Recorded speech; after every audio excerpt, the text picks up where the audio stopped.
آپ صلی اللہ علیہ وسلم کا فرمان ہے، سلام کا جواب دینا، مریض کی عیادت کرنا، یہ مسلمان کا حق ہے۔ اور اسی طرح سلام کرتے وقت انسان اگر اگلا بندہ فارغ ہو، کوئی تنگی نہ ہو، تو مصافحہ کرنا بھی سنت ہے۔ دونوں ہاتھ ملائے جائیں، دونوں ہاتھوں سے مصافحہ کیا جائے۔ سرکار دو عالم صلی اللہ علیہ وسلم کے صحابہ کا یہ عمل تھا۔ عبداللہ بن مسعود رضی اللہ تعالی عنہ کی روایت موجود ہے کہ میں نے اتحیات آپ صلی اللہ علیہ وسلم سے سیکھی کہ میرا ہاتھ آپ صلی اللہ علیہ وسلم کے دونوں ہاتھوں کے بیچ میں تھا۔ انسان جب دوسرے سے سلام کرتا ہے تو ایک ہاتھ بیچ میں ایک باہر آتا ہے، دونوں کا ایسا ہی ہوتا ہے۔ تو اپنے ایک ہاتھ کی فضیلت کو بیان کیا کہ وہ آپ صلی اللہ علیہ وسلم کے دونوں ہاتھوں کے بیچ میں تھا۔ اس طرح ہاتھ پکڑ کر آپ صلی اللہ علیہ وسلم نے مجھے تشہد سکھلایا۔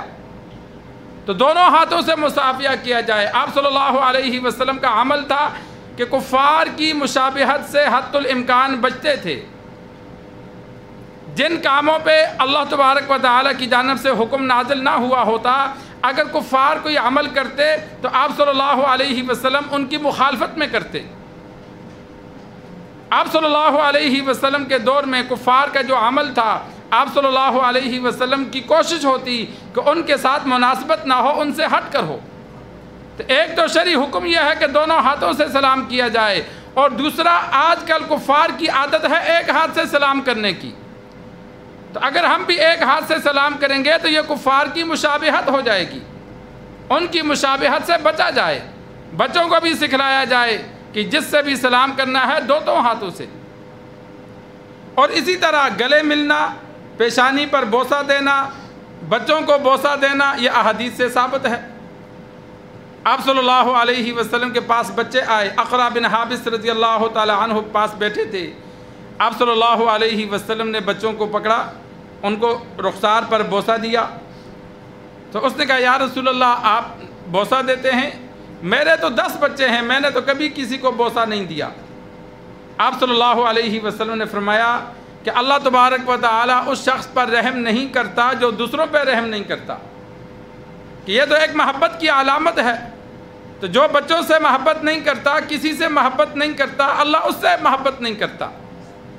بڑوں کو بھی بوسہ دینا عقیدت کی وجہ سے، محبت کی وجہ سے۔ آپ صلی اللہ علیہ وسلم کی عادت مبارکہ یہ تھی کہ بعضوں کو پیشانی کے بیچ میں بوسہ دیتے تھے۔ غزوہ خیبر جب فتح ہوا کہ امی عائشہ رضی اللہ تعالی عنہ کی روایت موجود ہے کہ جعفر بن ابی طالب رضی اللہ تعالی عنہ یہ حبشہ سے ہجرت کر کے مدینہ آئے۔ جس دن مدینہ پہنچے اسی دن خیبر فتح ہوا تھا۔ آپ صلی اللہ علیہ وسلم گھر میں بیٹھے تھے، تہ بند باندھا تھا، اوپر ویسے چادر لی ہوئی تھی، لپیٹی ہوئی نہیں تھی۔ جب پتہ چلا کہ جعفر آیا، چچا زاد بھائی تھا، تو آپ صلی اللہ علیہ وسلم اسی طرح اوپر چادر کو لپیٹا نہیں۔ امی عائشہ فرماتی ہیں اس طرح ننگے جسم کبھی میں نے آپ صلی اللہ علیہ وسلم کو باہر نکلتے نہیں دیکھا کہ تہ بند باندھا ہو اور اوپر چادر نہ لی ہو، لیکن اس موقع پر آپ صلی اللہ علیہ وسلم کا تہ بند باندھا ہوا تھا اور خوشی میں ننگے ہی جسم باہر دوڑے۔ جعفر رضی اللہ تعالی عنہ کو گلے لگایا اور آپ صلی اللہ علیہ وسلم نے ان کی پیشانی کے درمیان بوسہ دیا، اور پھر یہ جملہ فرمایا کہ آج میں خوش ہوں بہت زیادہ، لیکن مجھے یہ نہیں پتا کہ خیبر کی فتح سے خوشی ہے یا اپنے بھائی کے آنے سے خوشی ہے۔ 2 خوشیاں اللہ نے اکٹھی کی تھیں۔ مکہ سے وہ ہجرت کر کے حبشہ گئے تھے، پھر وہ مکہ واپس نہیں آئے، پھر مدینہ آپ صلی اللہ علیہ وسلم ہجرت کر کے آ گئے، وہ پھر بھی نہیں آئے۔ 6 سال بعد سن 6 ہجری میں آپ صلی اللہ علیہ وسلم جب مدینہ میں 6 سال رہ چکے تھے، اس کے بعد وہ حبشہ سے ہجرت کر کے مدینہ آئے۔ تو یہ جو 8-10 سال کا بیچ میں جدائی کا ایک جہاں اکٹھے رہنا، پھر 10 سال کی جدائی آ جائے، تو وہ 70-80 بندوں کا قافلہ جب مدینہ پہنچا تو صحابہ بھی خوش ہوئے اور آپ صلی اللہ علیہ وسلم بھی بہت خوش ہوئے۔ تو دور سے آنے والے کو گلے ملنا یہ بھی سنت ہے۔ خوشی سے بچوں کو محبت کی وجہ سے بوسہ دینا، بیٹے کو یا ماں باپ کو بوسہ دینا پیشانی پر، یہ بھی سنت ہے، یہ آپ صلی اللہ علیہ وسلم کا عمل مبارک ہے۔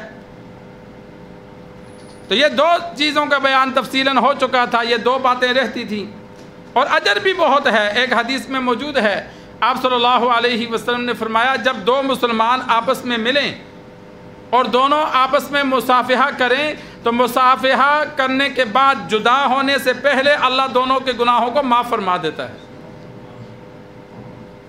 کہ ابھی مصافحہ کیا